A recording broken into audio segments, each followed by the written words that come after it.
Extreme Cream on social media.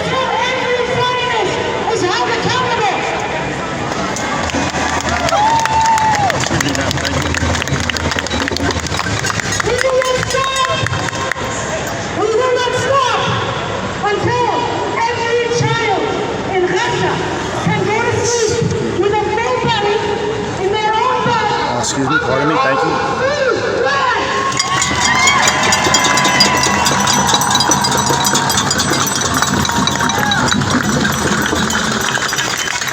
So let's be clear, for one last time, we will not stop until all of Palestine is free from the legitimacy.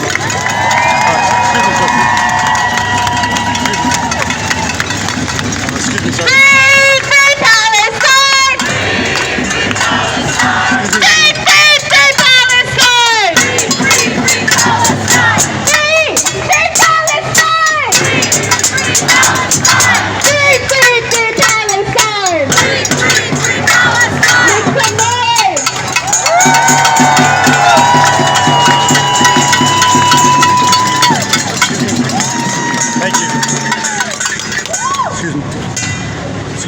Our next speaker is Eugene from the Party of Socialism and Liberation. A party that for months has organized the people of America to resist Zionism, to resist the genocide. It has organized and brought millions of more people to the Palestinian movement and to our struggle.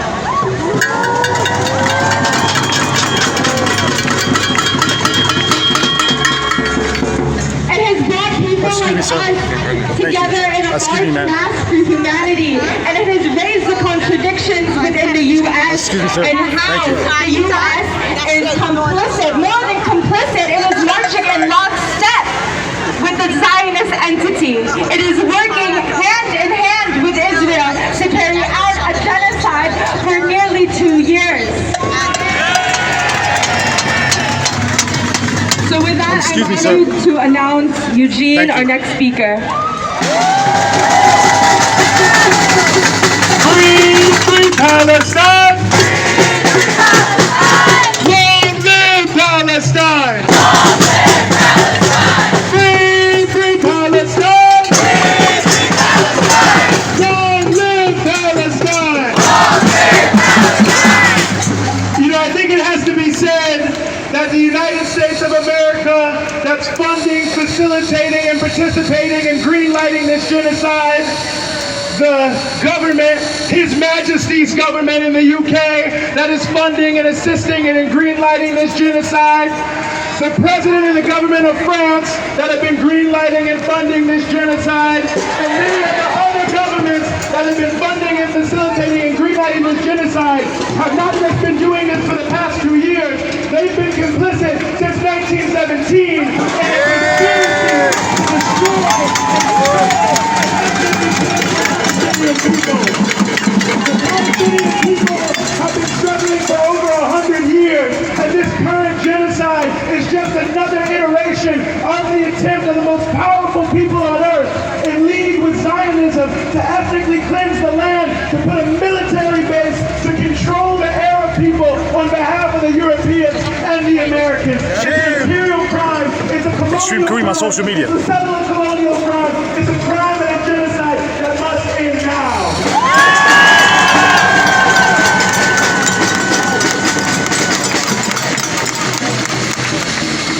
The killing and the bombing is so bad we don't even know how many have been killed. We hear 60,000, we know it's more than that. Extreme Kareem on social media. 150,000 have been injured. It doesn't matter whether you're an infant or a senior citizen, whether you're a doctor or whether you're a waiter. The Israelis have turned Gaza into a slaughterhouse. They are killing everyone they can, and they're doing it on purpose.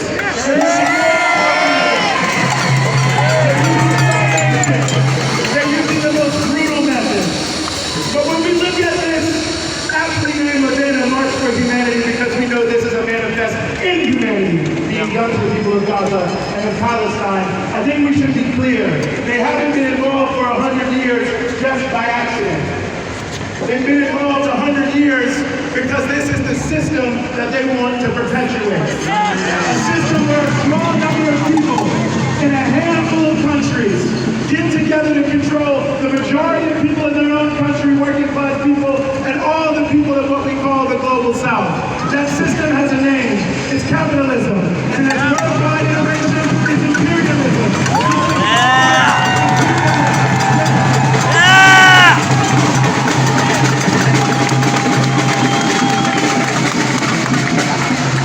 The steadfastness of the Palestinian people is the rock upon which the movement against imperialism in this world today is built. And it is the rock upon which imperialism will break. We are seeing all across this globe tremendous masses of people rise up continually over 2 years in manifest different ways to bring Israel's popularity the lowest ever it's been. I think they're more scared in Tel Aviv than they've ever been in the entirety of the Zionist project because they know that people like you who are down with us can bring that system down.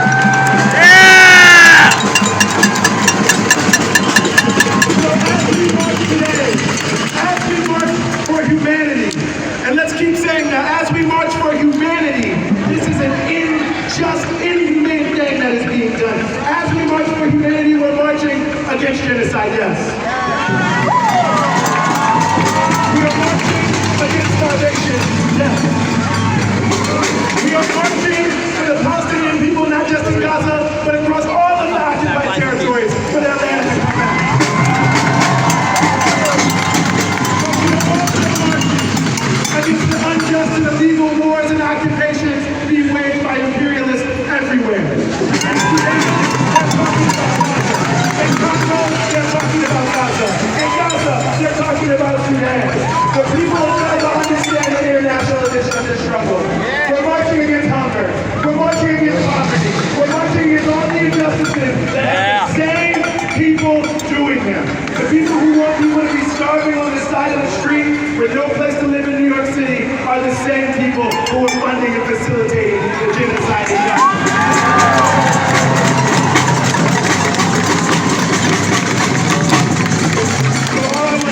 On behalf of the Party for Socialism and Liberation, we're honored to stand shoulder next to you, shoulder by shoulder, next to every single one of you here. Whatever we agree on, whatever we differ on, we're here for Palestine, we're here for Gaza, we're here for humanity. We're marching for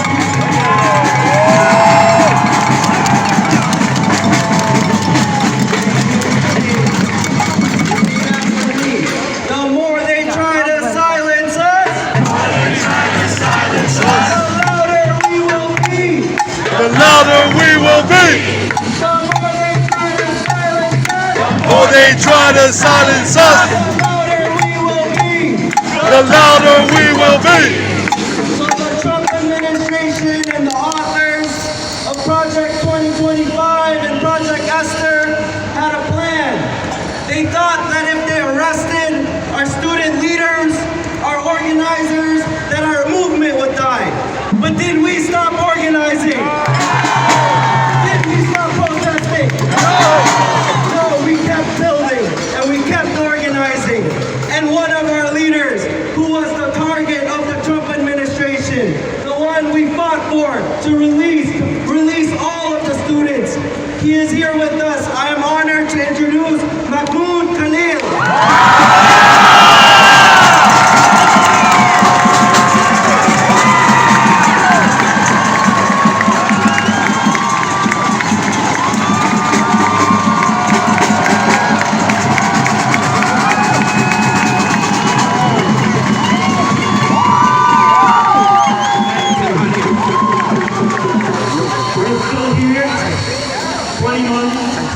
Later, as we are witnessing the genocide playing out live in our streets.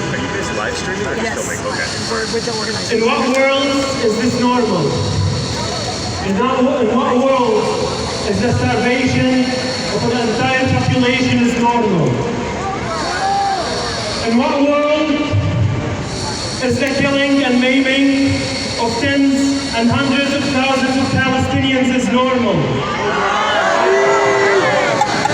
In what world pulling out families out of rubble is normal? In what world is bombing hospitals into dust while patients bleed on the floor normal? And yet, Israel insists it is normal. And the world has followed. Palestinian death has been sanitized into numbers. Our suffering packaged into statistics. We should not be begging for the basic rights of our people, to be alive, to be allowed food, but we are. We are because the whole world has failed Gaza and Palestine. The whole world has failed us. I carry heavy words that should never have been written. The words of Anas al-Sharif, the 28 years old, writing what he knew might be his last words, not because of illness, but because Israel marked him for death, for the crime of documenting their war crimes. Anas said, and I quote, "Don't let chains silence you. No. Don't let borders restrain you. Be bridges toward liberation until the sun of dignity and freedom rises over our stolen homeland." That's right.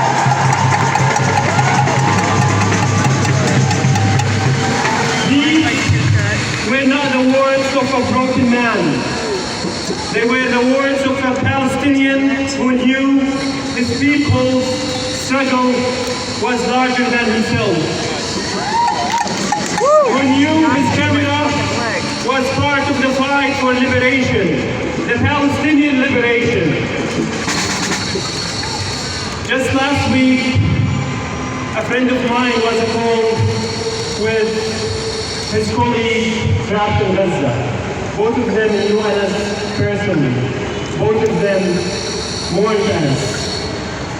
And as bombs echoed in the background of that call, that colleague in Gaza said something I will never forget. He said, "I resign myself to Allah's will. I will continue reporting. They will never silence me. They will never silence us."